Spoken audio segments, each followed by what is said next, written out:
Il y a des revues qui s'intéressent à une seule discipline, par exemple.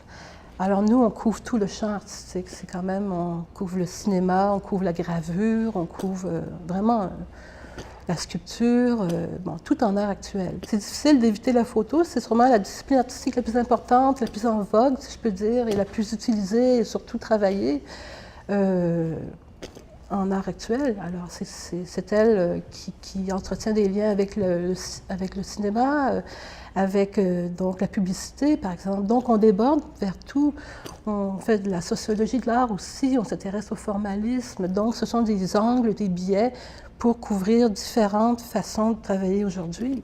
Il y a tellement d'artistes, tellement d'œuvres, tout n'est pas bon. Il faut un critère de sélection, il faut avoir une ligne de conduite assez rigide pour découvrir une certaine qualité d'œuvre. En tant qu'historien d'art, on doit quand même remettre toujours dans la balance la réflexion sur des œuvres qui étaient actuelles il y a 10 ans. Est-ce qu'elles le demeurent encore aujourd'hui? Donc, on travaille toujours dans l'actualité relative, si on veut, mais actuelle quand même. La revue est publiée en Europe francophone et de plus en plus, effectivement, il y a des auteurs qui nous contactent pour écrire chez nous, des artistes aussi.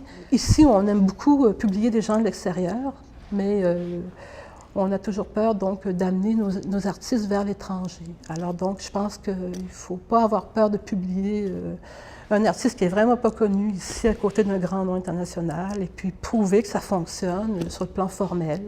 Et c'est juste comme ça que ça fonctionne chez nous.